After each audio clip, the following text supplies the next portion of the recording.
Hello everyone, Monique here, wishing you a very happy new moon total solar eclipse, and that will be arriving on Wednesday, August 12th at 1:36 p.m. Eastern Time, and the new moon will be at 20 degrees of Leo.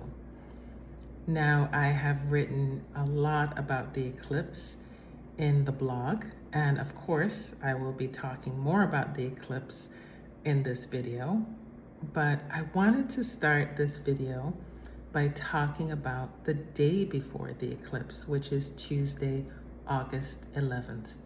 There are several different events on the 11th and one early on the 12th before the eclipse that will really help us to navigate this eclipse season. And we're stepping into the eclipse portal, which will begin on the 12th and run all the way to the next eclipse, which will be on August 28th. So please, I made a special effort to make sure that I got this video out early, because I do want you to make the most of not only the 12th, but the 11th as well. Let's start with the first major event. And on Tuesday, August 11th, Mars will be moving into Cancer, and it will be there until September 28th. Now, when we think about Mars, we think about action, we think about movement, motivation, about getting things done. But it's a little different in Cancer. Cancer is ruled by the moon, and the moon is constantly changing. It waxes, it wanes, and I think Mars moving through Cancer is going to remind us that our energy also comes in cycles as well. I want to just encourage you for the next several weeks and remind you that you may have days where you feel incredibly motivated. You can leap buildings in a single bound. And then there are going to be days when you simply don't.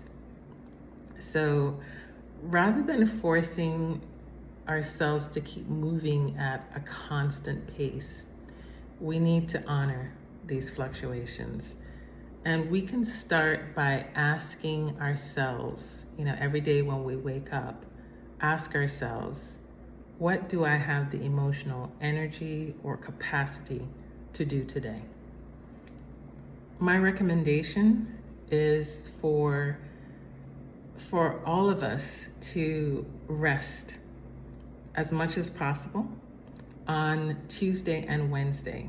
If we can clear our calendars and reschedule what is absolutely not necessary, please do so that we can spend time in rest and stillness as we step into this magical 2-week eclipse portal. The next event that I want to speak about is Mercury in Leo. It's going to be standing across the sky from Pluto in Aquarius. And I remind people that whenever Mercury connects to, touches, or relates to another planet, think of Mercury as a microphone or like a PA system for whatever it touches. Pluto is going to take us below the surface, right?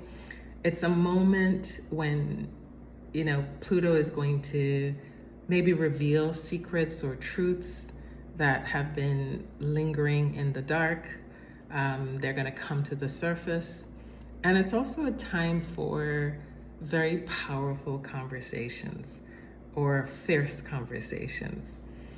My recommendation is that if something comes up, don't react. Instead, become curious. Be curious about it, right? What's underneath it? That's a good question to ask, or ask, what is this situation trying to show me or to tell me? Ask, what truth have I been avoiding?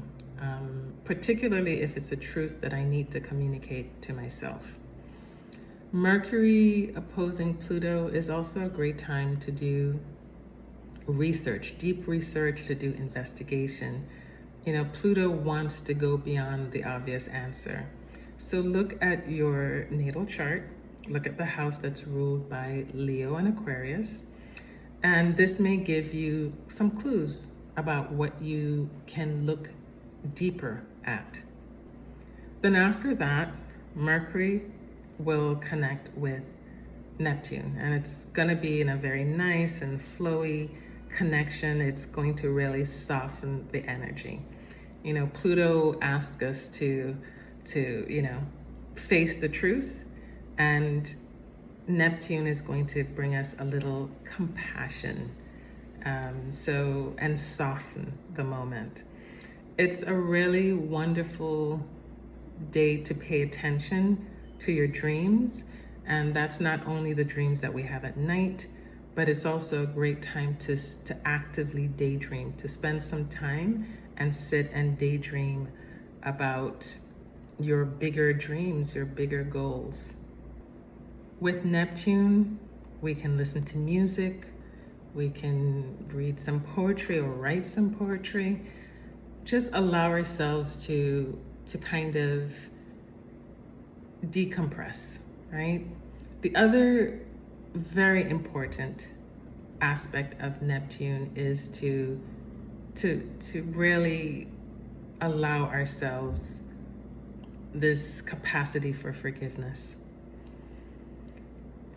Once we face the truth, we can allow ourselves the space for compassion, not only for others, but for ourselves. And when we have this energy of compassion, as Neptune brings this energy in, we can be ready to forgive, right? That's a big part of what I'm going to talk about in this eclipse season. We have, right before the eclipse, we also have one other aspect, and that is Mercury connecting with Uranus. So it was Mercury and Pluto, Mercury and Neptune, and now Mercury with Uranus. And Uranus is the great pattern interrupter.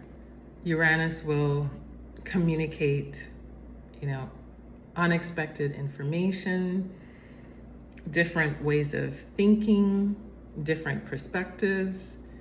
Whenever Uranus and Mercury come together, one of the things I encourage us all to do is to be curious, right? Could there be another way of looking at this experience, this event? Be curious. Could there be something that we have believed about ourselves for years that is no longer true? These are the things that we need to be curious about. Could there be a story that we keep telling ourselves, that is no longer true about the person we are today? So with Mercury and Uranus, we get an opportunity to be curious and to think differently and to be open to different perspectives. Now that brings me to the total solar eclipse, right? This is not an ordinary new moon, and no means at all. A new moon is we think of new moons as a time to set intentions, to plant the seeds, to think about what we want to create and manifest in the next 2 weeks. But with this eclipse, first of all, it's going to be very close to the South Node, which is also in Leo. And the South Node is a very karmic release point. So it's going to connect us to the past. It's going to connect us to patterns, very familiar patterns. And it's going to connect us to a version of ourselves or versions of ourselves that may have served us in the past, but now it's time for us to leave behind. So I really don't see this new moon as a new moon for setting intentions and manifesting. When I think of this new moon, the question that comes up is, what am I ready to release? Eclipses are super magical cosmic resets. And during a total solar eclipse, it even gets more intense because it's total. What happens is that the moon, it literally moves between the earth and the sun, and it temporarily blocks the sun's light. And so for these few very extraordinary moments, we get to step into the shadow. And I want to talk about the shadow in a different way. You know, a lot of times it's communicated as something bad, and the shadow is not bad at all. It is something that has been hidden from our awareness. That is all the shadow is. And during the eclipse portal, during these 2 weeks, we get access to information that previously we didn't have access to, previously that may have eluded us. For some people, it might feel very subtle. You might remember something, you might recognize a pattern, you may have an interesting conversation that brings something to mind. You may have an interesting experience that allows you to have a different perspective. For others, there may be more dramatic events.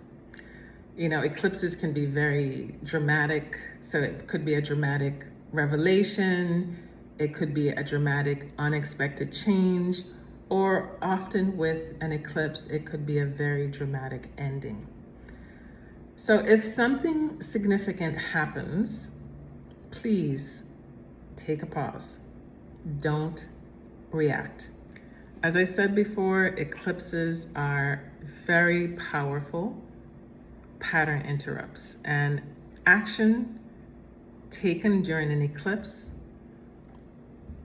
actions taken during an eclipse are usually final or difficult to reverse. They're usually final. So give yourself permission to journey with whatever emerges, whatever comes up over the next 2 weeks. I want to let you know that more information is coming, and what something appears to mean on August 12th may look very differently on the other side of the portal. And because the eclipse is in Leo, some of what we're being asked to examine has to do with our relationship to being seen. We usually recognize what I call the yang shadow of Leo. And that looks like a person who constantly needs attention, who constantly needs to be validated. They need the recognition, they need the applause. It can show up as arrogance or excessive pride or selfishness, or always needing to be the center of attention. But Leo has another shadow, and this is what I call the yin shadow. And the yin shadow is more along the lines of, I'm not worthy of being seen. And this can show up as shame. It can show up as fear of rejection, fear of not being enough, not being worthy, hiding our gifts, making ourselves smaller, or being afraid to share our individual authentic beauty with the world. While the yang and yin expressions of Leo may look completely different, underneath they're asking the same question. That common thread shows up as a question of, am I worthy of being seen? Am I worthy of being loved? Am I worthy of being truly accepted as I am? This is why you'll notice in the blog, the quote is about forgiveness. To err is human, to forgive is divine.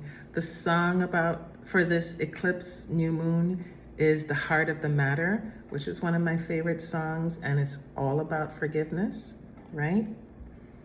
Maybe during this eclipse portal, we will discover that there's someone we need to forgive.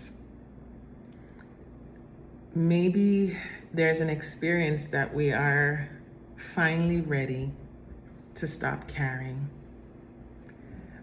And most importantly, maybe during this eclipse season, we'll discover that the person that we most need to forgive is ourselves. We judge ourselves constantly. We judge yesterday's decision with today's wisdom. We ask, why didn't we know better? Why did we stay? Why did we leave? Why didn't we speak up? Why didn't we make a better choice? Or why did we allow this to happen? And we forget that the person that we were then did not have all the information, didn't have the wisdom, the experience, or the lion-hearted courage that the person that we are today possesses. There may be versions of ourselves that we cannot release because we're still judging ourselves for having become them. And perhaps the South Node eclipse is asking us to finally to forgive that person. It's all about forgiveness. There's one more important piece of information that I want to share with you about the eclipse. Eclipses belong to families, and we call them Saros cycles. And within those families, we have eclipses that return approximately every 18 years. So the August 12th, 2026 eclipse that's happening on Wednesday, it relates to the August 1st, 2008 eclipse. Let's think about the summer of 2008, right? Don't worry if you don't remember exactly what happened, but think about that period of your life. Think about where you were. Think about who you were. Think about what relationships were important at that time. Think about what was happening in your career, in your home, in your dreams. What was your sense of identity? Think about when you go back to August 1st, and again, it doesn't have to be exactly that date, but just think about the summer of 2008. Think about what was beginning. And with eclipses, it's most important to think about what was ending. And finally, as we go back through our memories, think about what we felt about ourselves. So the events of the eclipse season of 2026 do not have to repeat what happened in 2008. That's very important to remember. We don't have to repeat it, but we can look for what I call the echo, the reverberation, right? First of all, you are not the same person that you were 18 years ago. Now you have 18 years more of wisdom. You have 18 years more of experience, of heartbreak, of joy, of mistakes, of accomplishments, of failures, of understanding, right? Maybe something that began then, you finally understand differently now. Maybe something that happened then, you've been carrying and you're finally ready to release. Maybe there's someone from that chapter of your life that you're ready to forgive. Maybe that someone is you, right? The past doesn't always return for us to repeat it. Sometimes it shows up and allows us to finally let it go. And that's the importance of making that connection to the eclipse that occurred in 2008. And as I wrap up this video, I do want to say that I created rituals for this eclipse period One of them is an invitation to do something with me for the next 2 weeks. So if you're interested in doing a little prayer with me every day, you'll find that ritual, the Ho'oponopono prayer, in the rituals. So please do it with me. There are all other rituals as well, and they're really meant to create this space, releasing what no longer belongs to us and creating space for compassion and forgiveness. So please take a moment to look at the rituals. And of course, if you want to get to the heart of the matter, please look at the section that says, let's make it personal in 3 easy steps. We really want to look at the Leo part of our chart. So this is the area that the eclipse is telling its story. But there are other parts of the chart that we can look at.